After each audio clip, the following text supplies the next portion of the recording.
ಇವಾಗ yes or no round. So yes ಅಥವಾ no ಎರಡೇ ಹೇಳಬೇಕು. ಓಕೆ, ಎಸ್ ನೋ ಬಿಟ್ಟು ಇನ್ನೊಂದಿದೆ. ಇಲ್ಲ, ಯಾವುದು ಇರತ್ತೆ, ನಾನು ಹೇಳ್ತೀನಿ. Okay. U I cinema operation ಅಂತಾಗೆ ಲಿಂಕ್ ಇದೆಯಾ? ನೋ. ನೋ. ಓಕೆ. ಸೊ ಈ ಸಲ ಉಪ್ಪಿ ಜನರ ತಲೆಗೆ ಹುಳ ಅಲ್ಲ ದೊಡ್ಡ ತಿಮಿಂಗ್ಲನೇ ಬಿಟ್ಟಿದ್ದಾರೆ. ಇಲ್ಲ, ಹುಳ ತೆಗಿಯಕ್ಕೆ ಟ್ರೈ ಮಾಡ್ತೀನಿ. ಯಾವ ಥರ ಅದು ನೋಡಿ ನೀವು ಪಿಕ್ಚರ್. ಮತ್ತೆ ಯೂಸ್ ಯುವರ್ ಇಂಟೆಲಿಜೆನ್ಸ್ ಅಂತ ಹಾಕಿದ್ರಲ್ಲ, ಅದೇ ಇಂಟೆಲಿಜೆನ್ಸ್ ಅವಾಗೆಲ್ಲ ಬುದ್ಧಿವಂತರಿಗೆ ಮಾತ್ರ, ಇವಾಗ ಆ ಟೈಟಲ್ ಮಾತ್ರ ಚೇಂಜಾ? ಈ ಬುದ್ಧಿವಂತಿಗೂ ಇಂಟೆಲಿಜೆನ್ಸ್ಗೂ ಏನಾರ ಡಿಫ್ರೆನ್ಸ್ ಇಲ್ಲ, ಇದೆಯಾ? ಡಿಫ್ರೆನ್ಸ್ ಇಲ್ಲ.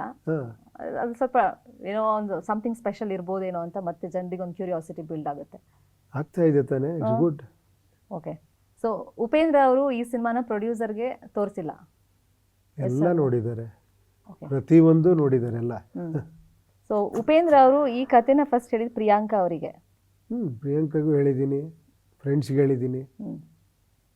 ಉಪೇಂದ್ರ ಅವ್ರ ಸಿನಿಮಾದಲ್ಲಿ ತುಂಬಾ ಜನ ಅಸಿಸ್ಟೆಂಟ್ ಡೈರೆಕ್ಟರ್ಸ್ ಇರ್ತಾರೆ, ಎಲ್ಲರೂ ಮಾತನ್ನು ಉಪೇಂದ್ರ ಕೇಳ್ತಾರೆ. ಹಾಂ, ಖಂಡಿತ ಕೇಳ್ತೀನಿ. ಸೊ ಉಪೇಂದ್ರ ಅವರು ಯು ಐ ಆದಮೇಲೆ, ರಿಲೀಸ್ ಎಲ್ಲ ಆದಮೇಲೆ ಅಫ್ಕೋರ್ಸ್ ಅದು ಸೂಪರ್ ಡೂಪರ್ ಹಿಟ್ ಆಗುತ್ತೆ, ಜನ ಕೂಡ ನಿರೀಕ್ಷೆಯಿಂದ ಕಾಯ್ತಾ ಇದ್ದಾರೆ. ಸೊ ಪ್ರಜಾಕೀಯಕ್ಕಿಂತ ಹೆಚ್ಚು ಟೈಮ್ ಸೊ ಸಿನಿಮಾ ನಿರ್ದೇಶನಕ್ಕೆ ಕೊಡ್ತಾರೆ. ಅದು ನಿಮ್ಮ ಮೇಲೆ ಬಿಟ್ಟಿದ್ದು, ನೀವು ಎಲ್ಲಿಗೆ ತಳ್ತೀರೋ ಅಲ್ಲಿ ಹೋಗ್ತೀನಿ. ಸಾಕಪ್ಪ ಬಿಡೋ ಸಿನಿಮಾ ಬೇಡ, ನೀನು ಇದು ಮಾಡು ಅಂದರೆ ಅದು ಮಾಡ್ತೀನಿ, ಏನೋ ಮಾಡಬೇಡ ಸುಮ್ಮನೆ ಇರಪ್ಪ ಅಂದರೆ ಸುಮ್ಮನೆ ಇರ್ತೀನಿ. ಸೊ ಈ ಎಸ್ ಆರ್ ನೋ ಆನ್ಸರ್ ಜನರ ಮೇಲೆ ಡಿಪೆಂಡ್. 100% ಅಲ್ವಾ, ಇಲ್ಲಿ ನಾನು ಯಾರು ಇದು ಹೇಳೋದಕ್ಕೆ? See we're all actually like puppets. End of the day ಸತ್ಯನೂ ಕೂಡ ಆ್ಯಕ್ಚುಲಿ ಅಲ್ವಾ. ನಿಮ್ಗೊಂದು ಎನ್ಕರೇಜ್ಮೆಂಟ್ ಸಿಕ್ಕರೆ ನೀವು ಇನ್ನೊಂದೇನೋ ಮಾಡೋಕ್ಕೆ ಹೊರಡ್ತೀರಾ ಅಲ್ವಾ? ಬೇಡ ಅನ್ಸಿದ್ರೆ ಸಾಕು ಅನಿಸುತ್ತೆ. ನಾನು ಇನ್ನೂ ಏನೋ ಮೊದಲನೇ ಸಿನಿಮಾ ಮಾಡ್ತಿದ್ದೀನಿ, ಎರಡನೇ ಸಿನಿಮಾ ಮಾಡ್ತೀನಿ, ಆ ಒಂದು ಇದರಲ್ಲಿಲ್ಲ ಅಂತೂ ಹಂಗಂತ ನನಗೇನೋ ಆ ಒಂದು ಎನರ್ಜಿ ಕಡಿಮೆ ಆಗಿದೆ ಅಂತನೂ ಅಲ್ಲ. ಬಟ್ ಆ ಒಂದು ಸಣ್ಣ ಒಂದು ಮೆಚುರಿಟಿ ಬಂದಿದೆ ನೋಡಯ್ಯ, ಎಲ್ಲಿವರೆಗೂ ಜನ ನಿನ್ನ ಸಿನಿಮಾ ನೋಡ್ತಾರೆ, ನಿನ್ನ ಸಿನಿಮಾ ಬಯಸ್ತಾರೋ ಅಲ್ಲಿವರೆಗೂ ನಾನು ಸಿನಿಮಾ ಮಾಡಬೇಕು. ಬೇಡ ಅಂದರೆ ನಾನು ಮತ್ತೆ ಹೇರೋದಿದೆಯಲ್ಲ, ತುಂಬ ಜನ ಹೊಸಬರಿದ್ದಾರೆ, ತುಂಬ ಜನ ಸಿನಿಮಾ ಮಾಡೋರಿದ್ದಾರೆ.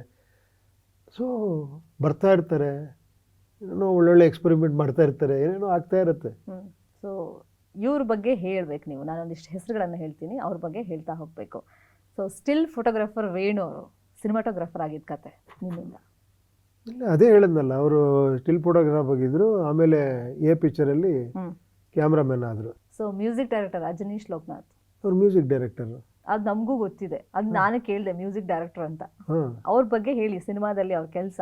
ಓ ಆ ಥರ ಈ ಕೆಲಸದ ನೀವು ಅವ್ರ ಬಗ್ಗೆನೇ ಏನೋ ಕೇಳ್ತಾ ಇದ್ದೀರಾ ಅಂದರೆ ಖಂಡಿತ ನೀವೆಲ್ಲ ನೋಡಿದ್ದೀರಾ. ಮ್ಯೂಸಿಕ್ ಅಲ್ಲ, ಖಂಡಿತ ಎಲ್ಲರ ಕಾಂಟ್ರಿಬ್ಯೂಷನ್ ಇದೆ ಸಿನಿಮಾದಲ್ಲಿ. ವೇಣು ಅವ್ರ ಕಾಂಟ್ರಿಬ್ಯೂಷನ್ನು, ಮೇಕಿಂಗ್ ಇರ್ಬೋದು, ಲೈಟಿಂಗ್ ಇರ್ಬೋದು, ಏನೋ ಒಂದು ನಾವು ಅಂದ್ಕೊಂಡಾಗ ಕಲ್ಪನೆ ಅದನ್ನು ಮತ್ತೆ ತರೋದಿದೆಯಲ್ಲ ತೆರೆ ಮೇಲೆ, ಅದೆಲ್ಲ ಅವರ ಪ್ರಯತ್ನನೇ.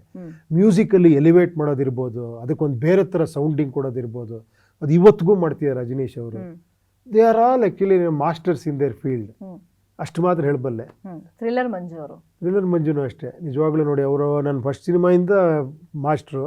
ಈ ಸಿನಿಮಾಗೂ ಬಂದು ಡೈರೆಕ್ಟರ್ ಥರ ನಿಂತ್ಕೊಂಡು, ನಾನೊಂದು ಸಿನಿಮಾ ಆ್ಯಕ್ಟ್ ಮಾಡ್ಬೇಕಾದ್ರೆ ಅಲ್ಲೊಬ್ರು ಡೈರೆಕ್ಟರ್ ಬೇಕಾಗಿದ್ರು, ಅದು ಆ ಥರ ಸಿಚುವೇಶನ್. ಅವರು not only fight master, director ಆಗಿ ಬಂದು ನಿಂತ್ಕೊಂಡು ಮಾಡಿದ್ರು ಆ್ಯಕ್ಚುಲಿ ಆ ಸೀನ್ನ. ಅವ್ರು ಹಿಂಗಿಡೋಣ ಹಿಂಗೆ ಮಾಡೋಣ ಅಂತ ಕೆಲವು ಸನ್ನಿವೇಶಗಳನ್ನ ತುಂಬ ಡಿಸ್ಕಷನ್ ಮಾಡ್ತಾ ಇದ್ವಿ ಅವ್ರ ಹತ್ರ. ಸೊ ಅವ್ರದ್ದು ತುಂಬ ಇಂಪಾರ್ಟೆಂಟ್ ಪಾರ್ಟ್ ಇದೆ ಇದರಲ್ಲಿ. ಅದರದೇನು ನಮ್ಮ ರವಿ ವರ್ಮಾ ಅವರು, ಚೇತನ್ ಮಾಸ್ಟ್ರು, ಇವ್ರ ಜೊತೆಯಲ್ಲಿ ಸಾಧು ಕೋಕಿಲ ಬಿಡಿ, is playing A major character, but ತುಂಬ ಇಂಪಾರ್ಟೆಂಟ್ ಕ್ಯಾರೆಕ್ಟರ್ ಅದು. ಅವರು ಅಷ್ಟೇ, ನಾನು ಎಲ್ಲ ಸಿನಿಮಾಗಳು ಅವ್ರು ಇರೋದಕ್ಕೆ ನಾನು ಬಯಸ್ತೀನಿ ಆ್ಯಕ್ಚುಲಿ. ನನಗೆ ಅವ್ರ ಬಗ್ಗೆ ತುಂಬ ಅಪಾರವಾದ ಗೌರವ. As an artist, music director, ಡೈರೆಕ್ಟ್ರಾಗಿ ಎಲ್ಲ ರೀತಿಲೂ he is very good actually. ಆಮೇಲೆ ಆರ್ಟಿಸ್ಟಾಗಿ ನಾನೇನು ಹೇಳೋದು, ಇಡೀ ಪ್ರಪಂಚನೇ ಒಪ್ಕೊಂಡಿದೆ ಅವ್ರು ಅಂತ ನಗು ಬರುತ್ತೆ ಆ ಥರ. ಸೊ ವಾರ್ನರ್ ನೋಡಿ ಅವ್ರು ಏನಂದ್ರೆ ಫಸ್ಟ್ ಸೀಸನ್ ಅಲ್ಲೇ ಕಚಕ್ ಇಲ್ಲ, ಬ್ಯುಸಿ ಇದ್ರು, ನಾನು ಈಗ ಬ್ಯುಸಿ ಇದ್ದೆ, ನಾನು ಫೋನ್ ಮಾಡೋಕ್ಕೆಲ್ಲ ಮಾಡ್ತೀನಿ ನಿಜವಾಗ್ಲೂ. ಓಕೆ, ರೀಶ್ಮಾ ನಾಣಯ್ಯ ನೀವು ನೋಡಿದ್ದೀರಾ, ಫುಲ್ ಆಫ್ ಎನರ್ಜಿ, ತುಂಬ ಏನೋ ಅದ್ಭುತವಾದ ಡ್ಯಾನ್ಸ್ ಮಾಡ್ತಾರೆ, ಅದ್ಭುತವಾದ ಕಲಾವಿದೆ ಅವರು. ಸೊ ಉಪೇಂದ್ರ ಅವ್ರ ಬಗ್ಗೆ ಏನನ್ಸುತ್ತೆ? ಅವ್ರ ಕೆಲಸ ಎಲ್ಲ ನೋಡಿದಾಗ ನಿಮಗೆ ಒಂದು ಆತ್ಮತೃಪ್ತಿ, ಸ್ಯಾಟಿಸ್ಫ್ಯಾಕ್ಷನ್? ಅದೇನೋ ಬಸವಣ್ಣವ್ರ ನೆನಪಾಗುತ್ತೆ ಆ್ಯಕ್ಚುಲಿ, ತನ್ನ ಬಣ್ಣಿಸಬೇಡ.